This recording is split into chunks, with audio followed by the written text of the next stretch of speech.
한 주간의 이슈를 짚어보고 앞으로 어떻게 될지 앞으로에서 알아보도록 하겠습니다. 먼저 최태원 SK그룹 회장과 노소영 아트센터 나비 관장의 이혼 소송 항소심 판결이 나왔는데 앞으로 상고심은 어떻게 될지 알아보겠고요. 이어서 법률사무소 방화 참사 추모식이 열렸는데 앞으로 법조계는 이런 위협에 대해 어떻게 대처해야 할지 양윤석 변호사님과 고민해 보도록 하겠습니다. 변호사님 어서 오십시오. 안녕하세요. 예, 먼저 그 최태원 회장과 노소영 관장 그 이혼 소송 항소심이 나왔는데 이 선고 열흘이 넘도록 아직도 이 재계에서는 이슈가 되고 있어요. 네.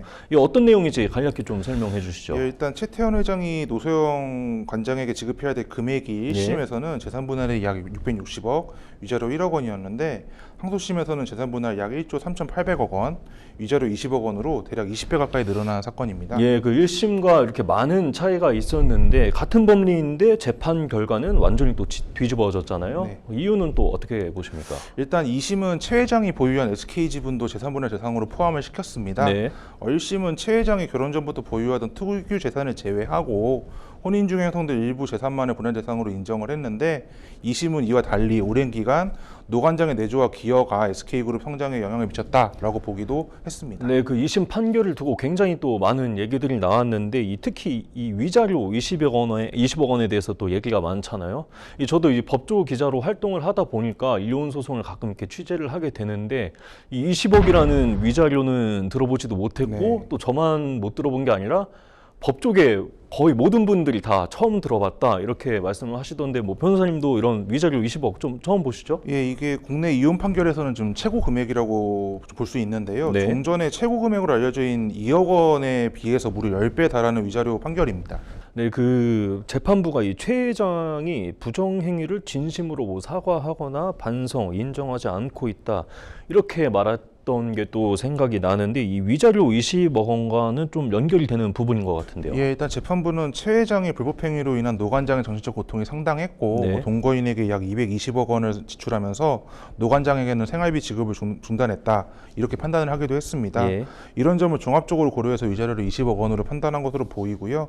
다만 이혼 소송에서 보통 위자료가 1억 원을 넘기긴 어려운데 네. 사망사고 위자료가 최고 9억 원이었던 점도 같이 고려를 해보면 대법원이 이 상고심에서 이를 인정할지는 좀 두고 봐야 될 것 같습니다. 예, 그러니까 지금까지 뭐 법원의 뭐 위자료 산정이나 금액 이런 것들이 이제 괴리감이 있다 이런 지적들이 많았었는데 이번 사건을 두고 이 대법원에서 또 새로운 그 기준을 또 만들 수도 있는 거잖아요.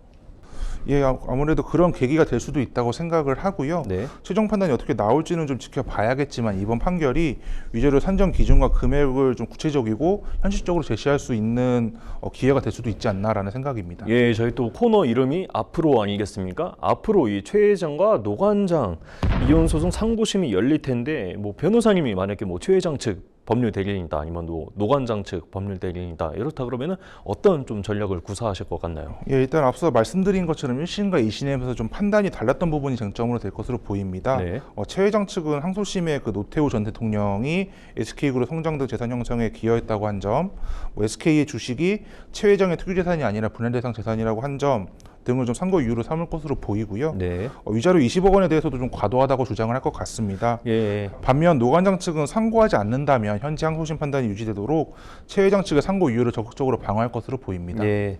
그 두 번째 주제로 좀 넘어가 보겠는데 변호사님 또 이 대한변협 기획이사로 또 계시지 않습니까? 이 지난 월요일에 그 대구 법률사무소 방화 참사 2주기 추모식이 있었잖아요. 당시 상황이 저도 아직도 너무 생생하고 또 법조계에서는 상당히 또 충격적이었는데 어떻게 대응하고 있습니까? 예, 먼저 좀 사건을 돌아보면요. 네. 이 재판 결과에 불만을 품은 50대 남성이 상대방 변호사에게 양심을 품고 법률사무소를 찾아가서 방화를 저질러서 변호사와 직원 등 6명이 사망하고 50여 명이 다친 사건입니다. 네. 이 대한변협은 매년 6월 9일을 법률사무소 안전의 날로 지정을 하고 이런 비극이 다시 발생하지 않도록 변호사와 사무직원의 안전인식을 고취하고 있습니다. 또한 유족을 위로하는 추모식을 매년 진행하고도 있습니다. 예, 그 저도 뭐 이렇게 취재를 하다 보면은 가끔 이렇게 살벌하게 좀 협박을 받을 때도 있고 이런데 또 법조계에 계신 분들이라면 얼마나 또 더 심할까 이런 생각이 또 듭니다. 굉장히 이 위축될 수도 있을 것 같은데 이 실제 변호사 신변 위협 어느 정도인지 좀 궁금한데요. 예, 변호사에 대한 신변 위협은 여전히 계속되고 있습니다. 네. 어떤 분은 소송에서 좀 폐색이 짙어지면서 이 의뢰인으로부터 뭐 폭언과 협박을 당했다라는 사례도 있었고요.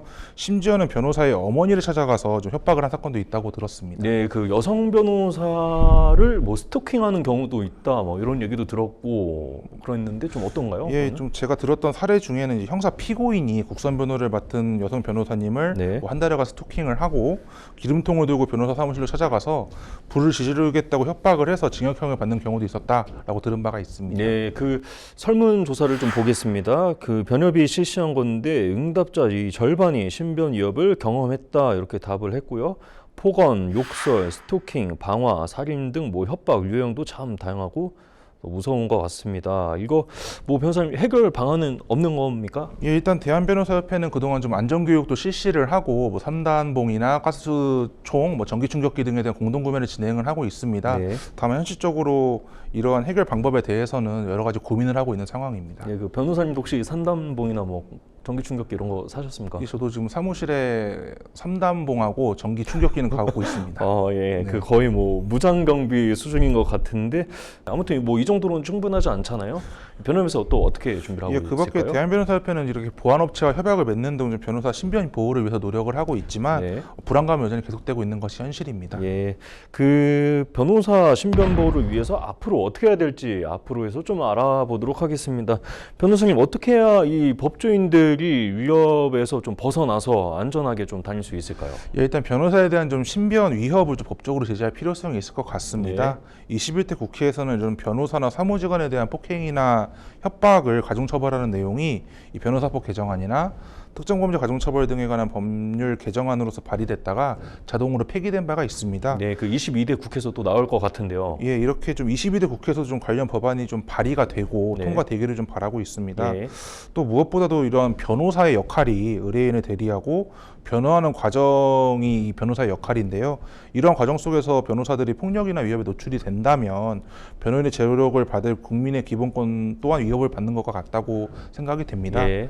앞으로 이러한 변호사의 신변보호 문제가 법조계만의 문제가 아니라 법치주의와 국민의 기본권에 관한 좀 문제다라는 인식으로서 우리 사회 모두가 좀 관심을 갖길 바라고 있습니다. 예, 법조인의 문제뿐 아니라 국민의 문제이기도 하다 이렇게 말씀해 주셨고 변호사님 오늘 이 저와는 처음 하는 출연인데 어떠셨습니까? 예, 오늘도 너무 좋았고요. 앞으로도 이 석대동 기자님과 다양한 법조계 이슈와 소식에 대해서 좀 소개해드리고 자세히 알아볼 수 있는 기회가 되면 좋을 것 같습니다. 네, 법조계 이슈와 전망 앞으로도 양윤석 변호사님과 앞으로 해서 알아보도록 하겠습니다. 변호사님 오늘 감사합니다. 감사합니다.